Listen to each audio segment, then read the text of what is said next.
The great hall of the palace was cold, not just in temperature but in feeling. The walls were made of dark blue stone that seemed to swallow light. The people liked it this way. They were a species that did not understand warmth. Princess stood at the center of the hall. Her skin was pale silver, almost like moonlight. Her eyes were large and deep purple, the mark of royal blood. She was beautiful by any standard in the galaxy, but to her people she was nothing. She was broken. She was barren. For 60 years the doctors had tested her. They had poked her body with needles. They had scanned her with machines. Every time the answer was the same. Princess could not have children. In society, a woman who could not give birth was worth less than the dirt beneath their feet. Her father, the emperor, had tried to hide this shame for decades, but secrets do not stay hidden forever. Now, everyone knew the princess was useless. Today, something was different. Today, the humans had come. Walked into the great hall with steady steps. He was not a tall man by human standards, but he carried himself with quiet confidence. His black hair was neatly combed, and his dark eyes looked around the room with curiosity, not fear. He wore the simple gray uniform of the Earth Diplomatic Corps. Behind him walked 2 guards but had told them to stay back. He wanted to show respect, not strength. The emperor sat on his throne looking down at the human with cold eyes. Beside him stood his advisors, all wearing expressions of disgust. To them, humans were a new species, young, weak, unimportant. But the empire needed something from them. The empire was dying. Their enemies, the collective, had pushed them back in war after war. They needed allies. They needed the humans and their strange ships that seemed to appear from nowhere and strike without warning. The humans had asked for one thing in return for their help: a marriage, a union between their species. The emperor had laughed when he first heard this request. Then he had an idea. Why give them something valuable? Why not give them the one thing he wanted to throw away? His barren daughter. Human, the emperor spoke, his voice echoing in the hall. You have come far. We have considered your proposal. Bowed his head slightly. I am honored, your majesty. We will give you a bride, the emperor continued. Our own daughter, princess. There were small sounds of amusement from the advisors. They knew what the emperor was doing. They were giving the humans damaged goods. It was an insult dressed as a gift. Kept her face empty. She had learned long ago not to show her feelings, but inside her heart was breaking. She was being thrown away, like garbage. Looked at her for the first time. Their eyes met. Expected to see many things in his gaze. Disappointment, perhaps, when he realized what he was getting. Anger, maybe, when he understood the trick. Or worse, the same cold emptiness she saw in her own people's eyes. But she saw none of these things. His eyes were warm. They held something she had never seen before. It took her a moment to understand what it was. It was kindness. She is beautiful, said simply. I accept. The emperor's smile grew wider. The foolish human had taken the bait. Excellent. The wedding will be tomorrow. Then you may take her to your Earth. The advisors laughed quietly among themselves. They thought it was a great joke. The barren princess and the foolish human. What a perfect match. That night sat alone in her room. She had not eaten. She could not. Tomorrow she would leave the only home she had ever known. She would go to a strange world with a strange man. She would never see her family again. Not that her family cared. A knock came at her door. Was surprised. No one ever visited her. Enter, she said. The door opened. It was. Stood quickly, unsure of what to do. What did this human want? Had he come to mock her, to tell her he had changed his mind? Walked in slowly. He carried something in his hands. It was a small box. I wanted to give you this, he said. His voice was soft. Before tomorrow. He opened the box. Inside was a flower. A real flower with petals of deep red and stems of bright green. Had never seen anything like it. It is called a rose, explained. On Earth, we give them to people we care about. Stared at him. You do not know me. No, agreed, but I would like to if you will let me. Felt something strange in her chest. It took her a moment to realize what it was. Hope. A tiny spark of hope, so small she almost missed it. Why, she whispered. You know what I am. You know I cannot give you children. I am worthless. Shook his head. His expression was serious. You are not worthless. No person is worthless. Your value is not decided by what your body can or cannot do. Did not understand. This was not how things worked. This was not how anyone had ever treated her. I know your father thinks he has tricked me, continued. I know the advisors are laughing, but I am not a fool. I saw you standing there today. I saw how they looked at you with contempt. And I saw how you stood anyway with your head high, refusing to break. He smiled. It was a gentle smile that reached his eyes. That takes strength, real strength, more strength than any warrior I have ever met. Felt tears forming in her eyes. She had not cried in 30 years. She had taught herself to stop, but now she could not hold them back. I do not need children, said. I do not need a political prize. I need a partner, someone to walk beside me, someone to share the good days and the bad days. If you are willing to try, so am I. He held out his hand. Looked at it for a long moment. Her whole life she had been told she was nothing. She had believed it. But this strange human, this man from a young and foolish species, was offering her something she had never had. A chance. Slowly, carefully, she placed her silver hand in his warm one. I will try, she said. Smiled again. That is all I ask. Outside the window, the cold moon shone down on the palace, but for the first time in her long life did not feel the cold. She felt something new. She felt warm. The wedding was short. The emperor did not waste time on ceremonies for a daughter he did not love. There was no music. There were no flowers, just a few words spoken by a priest who looked bored, and then it was done. Was married, she was leaving. Her mother did not come to say goodbye. Her brothers did not come either. Only a few servants watched as she walked to the human ship. They whispered to each other, probably grateful that the shameful princess was finally gone. Kept her head high. She would not let them see her pain. Walked beside her. He did not touch her or rush her. He simply stayed close, a quiet presence at her side.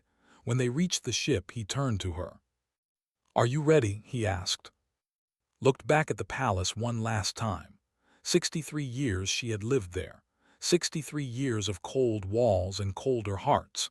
She had no happy memories to leave behind. Yes, she said, I am ready. The human ship was different from anything had seen before.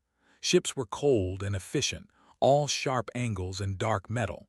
But this ship had soft lights and warm colors. There were plants growing in containers along the walls. There were windows that showed the stars. A young woman met them at the entrance. She had short black hair and a bright smile. Welcome aboard, she said cheerfully. I am the ship's doctor. You must be princess. Nodded stiffly. She was not used to such friendly greetings. Just as fine, said. She is part of our crew now. Smile grew even wider. Perfect. Let me show you to your quarters. We have prepared a special room for you. Expected to be taken to a small, dark corner of the ship. That was what she deserved, after all. But the room showed her was large and beautiful.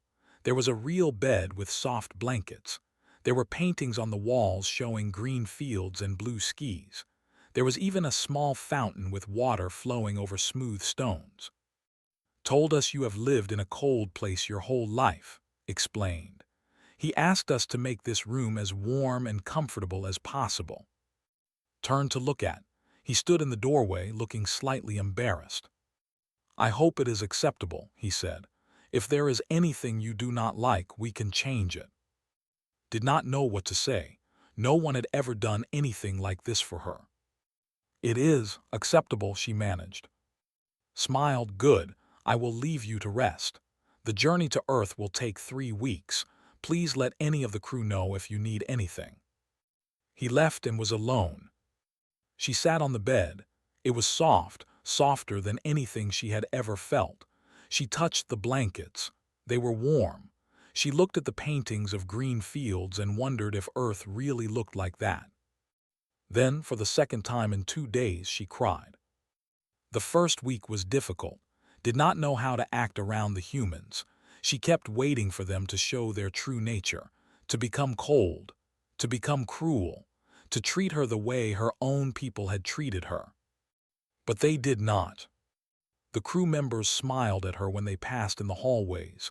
They asked her how she was feeling. They invited her to eat meals with them.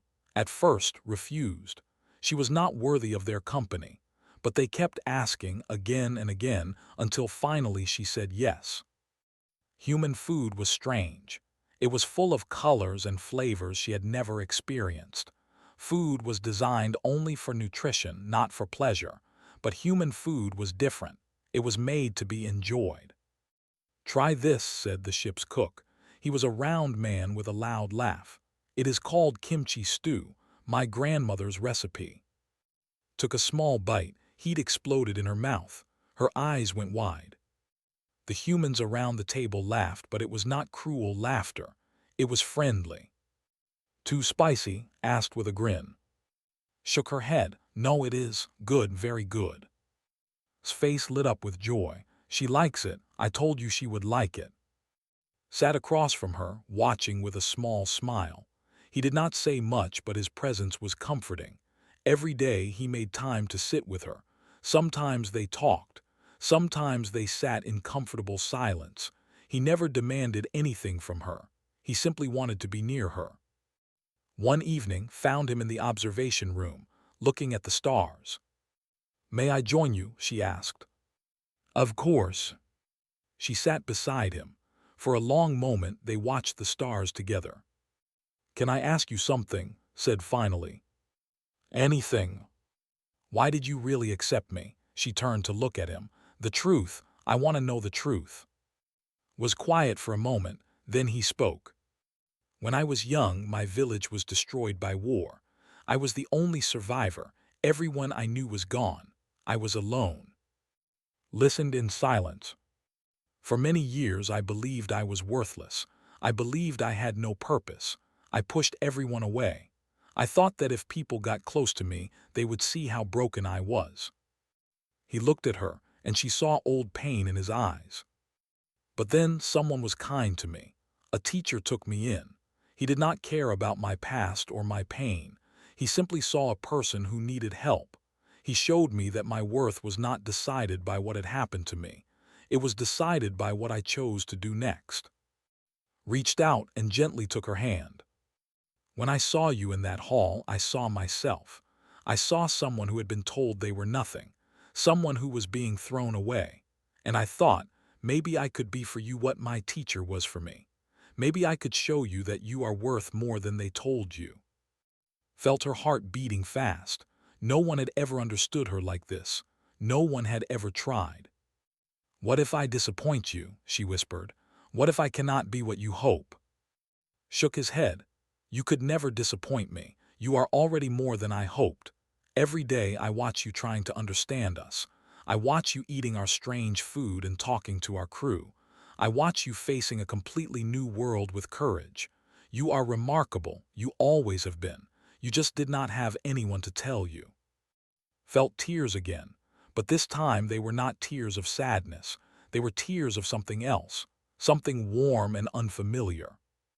"In my language," she said softly, "there is a word for this feeling, but I never thought I would use it." "What is the word?" She looked into his eyes. "It translates roughly to home, the feeling of finding home." Squeezed her hand gently, then "welcome home." Outside the window, the stars sparkled like diamonds scattered across black silk. The ship flew through the endless void of space. But inside, in the warm light of the observation room, two broken souls were becoming whole. Leaned her head on shoulder. She felt his warmth seeping into her cold skin. For 63 years she had been frozen. But now, slowly, she was beginning to thaw. She was beginning to feel alive. 3 months had passed since arrived on Earth. She still remembered the first time she saw it from space, a ball of blue and green and white floating in the darkness. It was so different from with its gray rocks and silver ice. Earth was alive with color. Had taken her to a small house near the ocean. It was not a grand palace. It was not filled with servants or cold stone walls. It was simple and warm, with wooden floors and large windows that let in the sunlight. "Is this where we will live?" Had asked.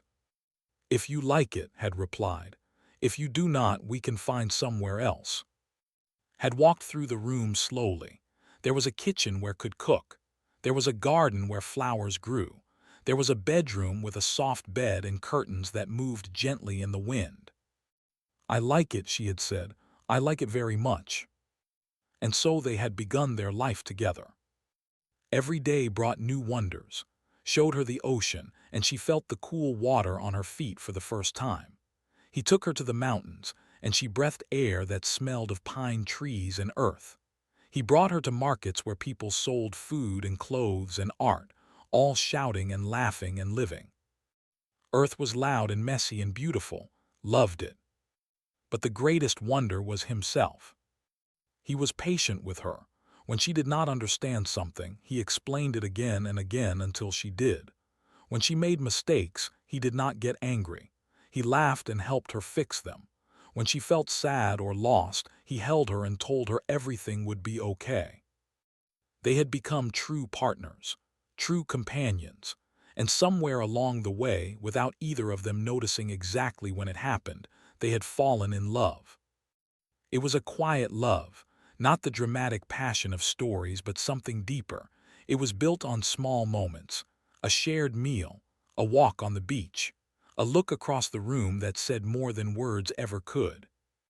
One night, as they lay together watching the stars through their window, spoke. "I never thought I would feel this way," she said.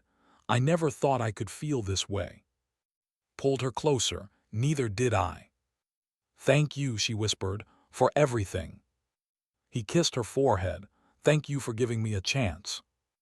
That night they were not two lonely people anymore. They were one, complete. It was 3 weeks later that began to feel strange. At first she thought it was something she had eaten. Human food was still sometimes difficult for her body, but the feeling did not go away. She felt tired all the time. She felt sick in the mornings. Her body felt different, changed in ways she could not explain. She did not tell, she did not want to worry him, but he noticed anyway. "You do not look well," he said one morning. "Please let examine you. She is still on Earth. She can come today." Wanted to refuse, but she saw the concern in his eyes and she could not say no. Arrived that afternoon with her medical equipment. She was as cheerful as ever, but could see the worry beneath her smile.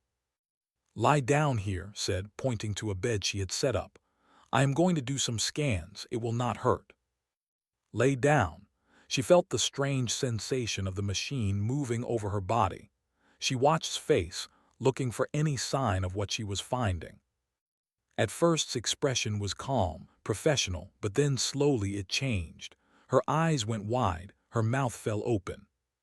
That cannot be right," she muttered. She ran the scan again and again. "What is it?" demanded. He had been standing in the corner trying to stay out of the way, but now he rushed forward. "What is wrong with her?" Looked up at them. Her face was pale with shock. "Nothing is wrong," she said slowly. "Nothing at all. In fact, you are pregnant." The room went silent. Felt as if the world had stopped spinning. She must have heard wrong. She must have misunderstood. "That is impossible," she said. Her voice was shaking. "I am barren. I have been tested hundreds of times. I cannot have children." Shook her head. "I have run the scan 4 times. There is no mistake. There is a life growing inside you, small but definitely there." Grab's hand. His face was filled with a mixture of shock and hope. "How?" the doctors said. "The doctors tested her with males," explained. Her biology is not compatible with her own species, but humans are different. Our genetic structure is more adaptable, more flexible. She laughed in amazement. It seems that human DNA can do what DNA could not. Felt dizzy. 63 years. 63 years of being told she was broken. 63 years of shame and isolation and pain. And all along she had never been barren. She had simply been waiting. Waiting for the right partner. Waiting for him. She looked at. Tears were streaming down her face, but she was smiling. She was smiling wider than she had ever smiled in her entire life. "We are going to have a baby," she whispered. Pulled her into his arms. He was crying too. Big, unashamed tears of joy. "We are going to have a baby," he repeated, his voice cracked with emotion. Our baby was already making calls. This was the greatest biological discovery in decades, a human hybrid. It would change everything. But for Anne, the science did not matter. The history did not matter. What mattered was this moment. This impossible, beautiful, perfect moment. For years, the galaxy had said was worthless. Her own father had thrown her away like garbage. Her own people had laughed at her. But now she carried life inside her, life that had come from love, life that proved everyone wrong. She was not barren, she was not worthless, she was a mother. And nothing in the universe could ever make her feel small again. That night Anne sat on their porch and watched the sun set over the ocean. The sky was painted in shades of orange and pink and gold. The waves whispered against the shore. Placed her hand on her stomach. It was still flat, still unchanged on the outside. But inside a miracle was growing. "Are you scared?" asked softly. Thought about the question. She thought about all the unknowns that lay ahead. A child that was half human, half. A child that had never existed before in all of history. "No," she said finally. "I am not scared, because whatever happens, we will face it together." Put his arm around her. "Together," he agreed. The sun sank below the horizon. The first stars appeared in the sky. And somewhere far away, in a cold palace on a cold world, a cruel emperor had no idea that the daughter he had thrown away was about to become the most important person in the galaxy. The news spread like fire across the galaxy. The Barren princess was pregnant. The worthless daughter of the emperor was carrying the first human-alien hybrid in history. Scientists called it a miracle. Historians called it a turning point. The common people simply called it impossible. But it was true, and everyone knew it. The emperor sat in his cold throne room and felt something he had not felt in centuries: fear. His advisors gathered around him, their faces pale with worry. "This changes everything," said Lord, the chief advisor. "If the child is born, it will have a claim to the throne. It will be your heir." "That creature is not my heir," the emperor spat. "Was thrown away. She has no rights, no claims, she is nothing." "With respect, your majesty," another advisor spoke carefully, "the galaxy does not see it that way. They see a princess who was mistreated by her own family. They see a miracle child. If we do nothing, the people will turn against us." The emperor's hands tightened on the arms of his throne. For 60 years he had treated as garbage. He had let everyone laugh at her. He had given her away to humans as a joke. And now that joke had become his greatest threat. "Send a message to Earth," the emperor commanded. "Tell them to return my daughter, immediately." The message arrived on Earth 3 days later. Read it in silence. His face grew darker with each word. When he finished, he handed it to without speaking. She read it, her hands trembled. "He wants me back," she said. Her voice was quiet but steady. "He says I am still property of the Empire. He says the child belongs to." "What do you want to do?" asked. Looked at him. In her eyes he saw not the scared, broken princess he had met in that cold throne room. He saw a woman who had found her strength, a woman who had learned her worth. "I am not going back," she said. "I will never go back. This is my home now. You are my home. Nodded, then that is our answer. He sent a reply to the emperor. It was short and simple. Princess is my wife. She chooses to stay on Earth. The child is ours. We do not recognize any claim from the empire. The emperor's response came within hours. His voice, transmitted across the stars, was cold with rage. You dare to defy me. You are nothing but a primitive from a young world. I will destroy you. I will destroy your planet. I will take back what is mine. 3 days later, a battle fleet appeared at the edge of the solar system. 12 massive warships, each one capable of destroying a small moon. They hung in the darkness of space like silver knives, ready to cut. On Earth, panic spread. People looked to the sky and wondered if this was the end. The Empire had conquered 100 worlds. What chance did humanity have against such power? But the leaders of Earth did not panic. They gathered in a great hall and debated what to do. Stood before them with at his side. The Emperor wants her back because she is valuable now, said. He threw her away when she was broken. But the moment she became useful, he decided she was his property again. This is not about law or tradition. This is about power and control. But what can we do? Asked one of the leaders, a woman named Sara. Their fleet is stronger than ours. If we fight, we will lose. Will we? Asked. He looked around the room. The Empire fights with ships and weapons. They conquer through fear, but we have something they do not have. What? Sora asked. Friends. Over the past century, humanity had traveled the stars not as conquerors but as traders and diplomats. They had made alliances with dozens of species. They had helped rebuild worlds after disasters. They had shared technology and knowledge freely, without demanding payment.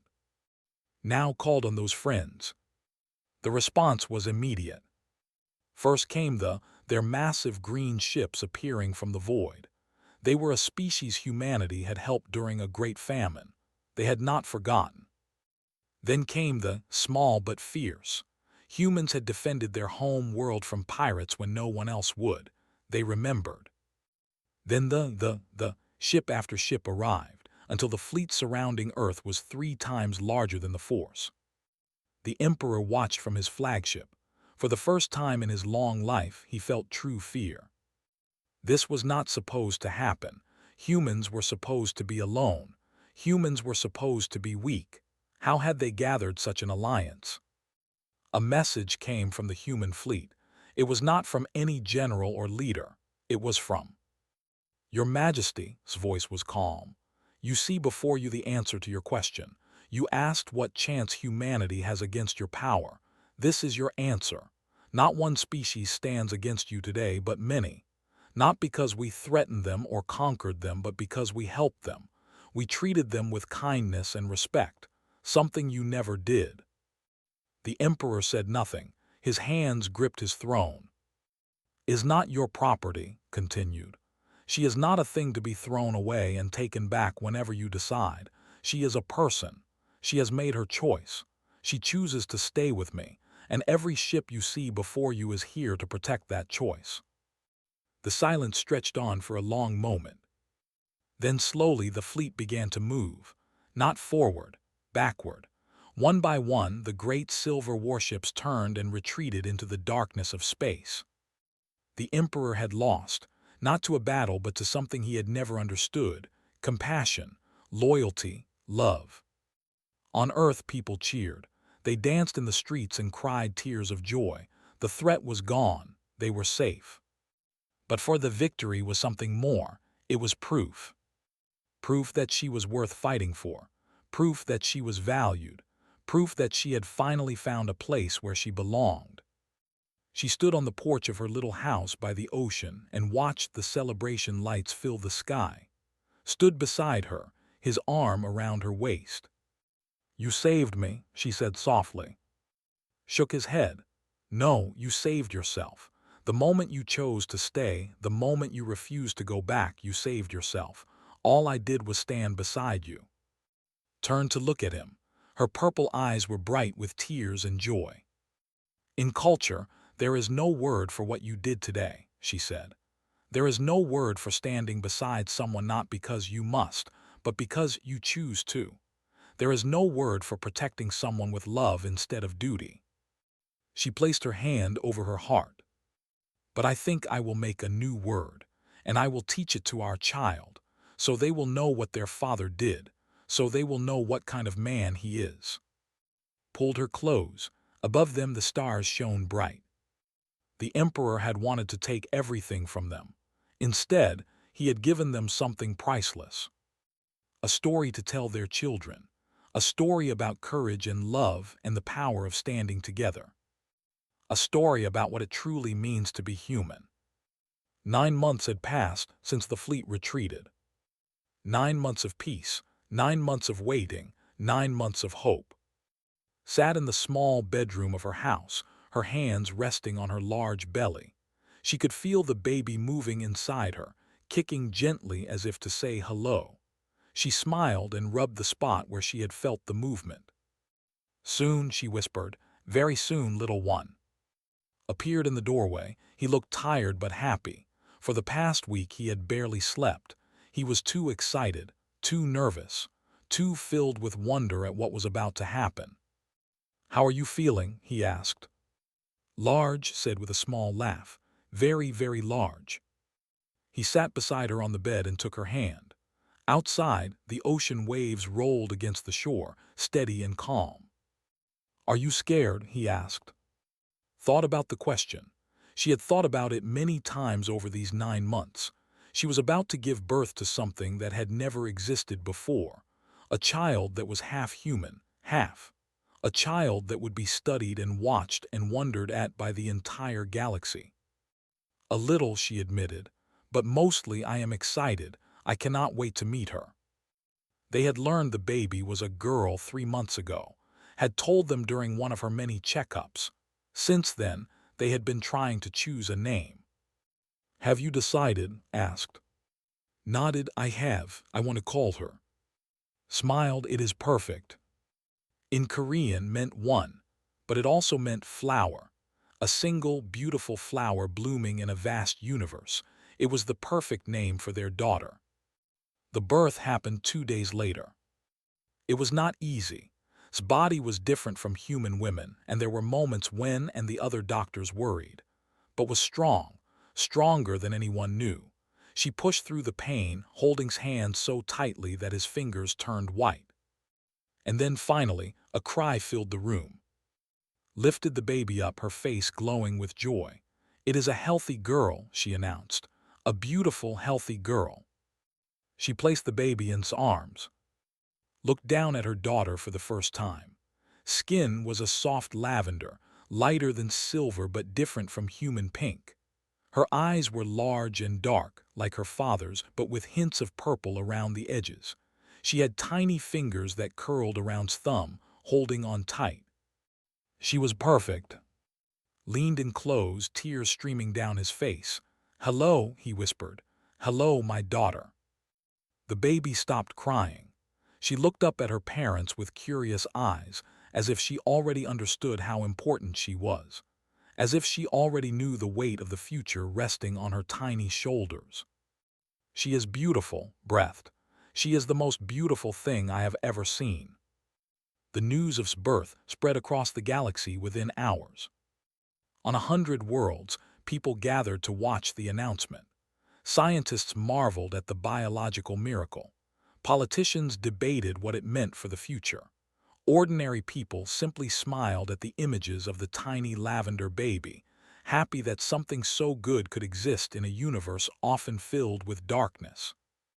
But the biggest reaction came from an unexpected place. On the common people saw the images of Princess holding her daughter. They saw the joy on her face. They saw the love in his eyes. They saw the little house by the ocean and the simple, happy life the couple had built. And they began to ask questions. Why had the emperor thrown her away? Why had they treated her so badly? If she could have children with humans, had she ever really been barren? Or had they simply never given her a chance? The questions grew louder. The people grew angrier. They had been told for 60 years that was worthless, shameful, broken, but now they saw the truth. She was none of those things. She had never been any of those things. The Emperor tried to silence the questions. He tried to control the anger, but it was too late. The fire had started and it could not be stopped. 1 year after his birth, the empire changed forever. The Emperor was removed from power by his own people. A new government was formed, one that promised to treat all citizens with respect and dignity, regardless of their ability to have children. The first message they sent was to Earth. It was an apology, an official apology to Princess for everything she had suffered. Read the message in her garden, with playing at her feet. The little girl was walking now, her tiny legs carrying her from flower to flower as she explored the world with endless curiosity. "What does it say?" asked. Was quiet for a long moment. Then she folded the message and put it away. "It says they are sorry," she said. "It says they were wrong." "How do you feel?" Watched her daughter pick a flower and study it with serious eyes. Held it up to show her mother, a proud smile on her lavender face. "I feel free," said finally. "For so long I wanted them to see that they were wrong about me. I wanted them to understand my worth. But now I realize I do not need their approval. I never did." She knelt down and took the flower from his hand. The little girl giggled and ran off to find another one. "My worth was never decided by them," continued. "It was decided by me, by the choices I made, by the life I built, by the love I found." She looked at her eyes shining. "You taught me that." Smiled and pulled her into his arms. "You taught yourself. I just reminded you of what you already knew." They stood together in the garden, watching their daughter play. The sun was warm on their faces. The ocean sang its endless song in the distance. Around them, the galaxy was changing. Humans were beginning to work together. Other species were watching, learning, hopping. Was not just a child. She was a symbol of what was possible when different people came together with open hearts. Years later, when was grown, she would become a great leader. She would build bridges between worlds that had never spoken before. She would heal wounds that had festered for centuries. She would prove, again and again, that humanity's greatest strength was not their technology or their ships, but their capacity for love. But that was the future. For now, in this moment, there was only a small family in a garden by the sea, a mother who had learned her worth, a father who had given her a chance, and a daughter who was the beginning of something new. The Barren princess had become a mother, the joke had become a miracle, the garbage had become treasure. And humanity had shown the galaxy what it truly meant to be strong. Not through conquest, not through war, not through power, but through compassion, through kindness, through love. That was the human way. That was the legacy they would leave to the stars.